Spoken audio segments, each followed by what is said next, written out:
Welcome to another episode of Virtual City Hall School. Today we're in Ward 11 and we have Councillor Mike Nickel with us.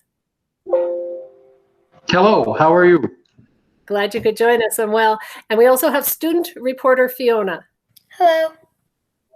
In City Hall School, we learned that the councillor's job is to listen, to learn, and decide. And the choices they make are what gave us such a great quality of life. Councillor Nickel's staff told me some things about him that I didn't know before. He has a dog named Bailey. He has over 800 movie soundtracks, over 50 neckties. And do you know he was the youngest Students' Union president at the University of Alberta to ever be elected? I'm going to turn the interview over to Fiona and we can find out some more about our Ward 11 councillor. So the first question is, what is the most rewarding part of your job? Thanks, Fiona, for the question, and thanks for the opportunity. I think I've said this many times before. The best part of my job is working for my constituents. I grew up in Millwoods. I went to school in Millwoods. My family grew up in the north end of the ward. My Oma and Opa were in Hazeldean and Ritchie. So these are all my old neighborhoods that I used to play hockey in and all that kind of stuff. And that's the best part of the job. It's I'm a retired guy. I believe in public service. So working for the constituent and solving their problems, well, they treat me so well. I have no complaints. That's the best part of my job. The second question is, what is the biggest challenge? Oh my goodness. The biggest challenge right now is that we have out of this whole COVID-19 situation, because I have a lot of business experience for many years. My family's been here since the 60s, primarily in construction and so on. Coming out of this whole COVID-19 issue, we'll be rebuilding the economy, and it will be about jobs. It won't be just about jobs for people who are my age, but it'll be jobs for going forward for people that are your age. And we're talking that it's very serious right now, that it's going to be about jobs in the economy. And it's frustrating sometimes because I don't think we've got some people that understand how to make this work. And so that's what I'm trying to bring to the table, some mechanics, the how-to do things, because that's what we're going to really have to focus on. Good answer. The third question is, what did you want to be when you were my age? Oh, I don't know. You know, when I was your age, times are sure different. I know this is going to sound silly, but things seem so much simpler to me when I was back then. And I was growing up on a farm just outside of where you know where the Greenlawn Hospital is? Yep. That's where our farm used to be, and that's where I grew up. And so I guess it was my dad was in business, so I always thought maybe I'd go into business. And then I went to university and then I took a degree in political science. And so maybe I thought politics might be part of it too. But so it's kind of a mishmash. When I was back then, I was just told by my parents, go get good grades, get to university. That's what my parents told me to do. So I did it. There you go.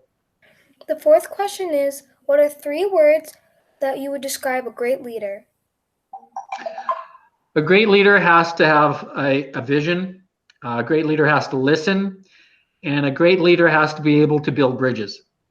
And those 3 qualities are exactly, because not everybody's going to agree with your vision. And so the key part of making that vision a reality, or that plan a reality, a word vision is just a word for a plan, is that you got to listen to other people's points of view, because maybe they have better ideas. And then you got to be able to build a bridge to make those better ideas a reality. I always worry about how things fit together, the mechanics of things. That's because that's my training. I come from manufacturing. And so those are the 3 qualities you have to have. Those are the starters. And then there's lots of other things. And, you know, we're all in the business of, you got to be kind of likable and all that kind of stuff, but you got to listen. You got to have some idea. You start with good ideas, listen, and then you got to be able to build bridges between groups that you never thought possible. The 5th question is, during this time of isolation, what is something that brings you joy? What brings me joy? I'm German, so joy in German. Oh boy, that's sometimes it's a hard sell. You know what? What's been really good is that we've been able to continue our work. We just keep moving forward on that side. There are a lot of challenges out there for my own personal side in terms of the businesses I run and so on. But it's been hanging out with my family. There's probably, maybe they're tired of me by now, right? I don't know. I have two sons, 16 and 14.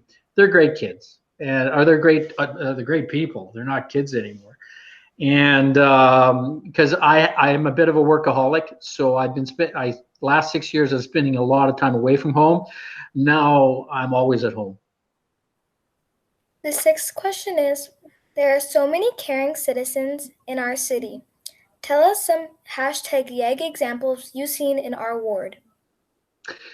Oh my goodness. The great thing about Ward 11 is that I have so many people and organizations that are just doers. They're not talkers. They just get to the work of things at hand. And we can start with simple things like my community leagues in my ward. They're very high functioning, very professional, and they get a lot of things done. If you want to go into Woodvale, for example, they support a lot of playgrounds and park initiatives. You want to go talk to about up in Ritchie or Hazeldean. They're very involved in their community, and they have a lot of great community programs. We have the Millwood Senior Center, and those are just fantastic people. It's above the library there. And I'll even put in a plug that we have MLAs like Christina Gray. We work closely together. She does a great job too, and we try to coordinate all our activities. I do a lot of charity work. I don't like talking about it, but I raise money for charities and that sort of thing. And the ward's always been very supportive of things like that. So there's lots going on right now. For example, we have a community policing program going forward with our community leagues and that are out there, trying to help the police identify where more crime is and disorder. And that's been really good. And the last question is, what do you hope we all learn or take away from this experience, and what advice do you have for children like me? I think the only advice I give to people of your demographic is you got to listen. You got to listen and be ready to have an open mind. Don't take all the answers that are giving you as the correct ones. Ask questions. Ask as many questions as you feel you want to. Don't hold back. I've always found that in my academic career or business career, I would stick up my hand when everybody was silent and ask a question. And there's no stupid questions, right? And generally what happens is that I find people in the room, I'm glad you asked that question because that was on my mind too. I didn't know that too. Now you got to use some prudence. You don't want to hog the room, but always ask critical thinking questions about why are you doing it? What are you doing it? Should we be doing it? Is there a better way to do it? And if you keep on that track, you'll just improve every day.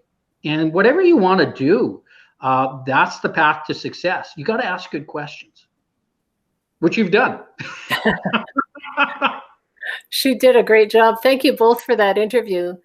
At City Hall in the city room, there's a beautiful big grand piano. And one day after my students left, I heard some incredible music coming from it. I went over to the piano and there was Councillor Nickel. I was surprised to find out he taught himself how to play piano, and actually he's very good. So my challenge today, students, is a musical one. I'd like you to consider maybe taking up some music, playing around with an instrument, or maybe just listening to music. Do you know that music, playing it and listening to it, can spark a different part of your brain, and it can help us connect with our emotions? So I'd like to encourage you to try to make today a musical day. Maybe you want to create a song playlist for your family, some pump-up music that will get off some energy and have a dance party. Have a musical day. Thanks, Councillor Nickel. Goodbye. Thank you very much. Bye-bye. Bye. Bye-bye, Fiona. Bye. Bye-bye, Fiona.